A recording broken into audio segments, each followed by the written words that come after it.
ചേട്ടനൊന്ന് കണ്ടോ? ഇങ്ങനെ ആരെങ്കിലും നെയിൽ പോളിഷ് ഇടുവോ? ഇതൊന്ന് സൂം നോക്കിയാ. ഒരു കാര്യം, എന്റെ ശരീരത്തിലെ ഏതോ ഒരു ഭാഗമാണ് നെയില്. ഞാൻ അതിന് വലിയ ഇമ്പോർട്ടൻറ്റ് കൊടുക്കില്ല. ഞാൻ എന്നും മറന്നു പോകുന്നൊരു കാര്യമാണ് നെയിൽ പോളിഷ് ഇടാൻ. ഞാൻ നെയിൽ പോളിഷ് ഇടാറില്ല.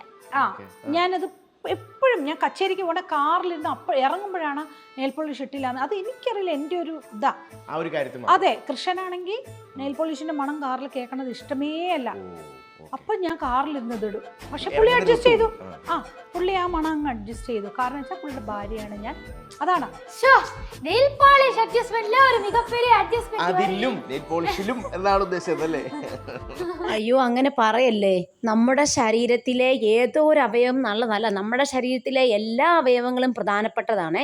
അതുപോലെ തന്നെ നമ്മുടെ കയ്യിലെ നെയില്, നമ്മുടെ കൈയുടെ നെയിലെന്ന് പറയുമ്പോൾ അതൊന്ന് ചെറുതായിട്ടൊന്ന് അവിടെ ഒന്ന് നമുക്കൊന്ന് പൊളിഞ്ഞു പോയി കഴിഞ്ഞാൽ നമുക്ക് എന്തുമാത്രം വേദനയായിരിക്കും. നമുക്ക് എന്തെങ്കിലും പണി ചെയ്യാൻ പറ്റുമോ?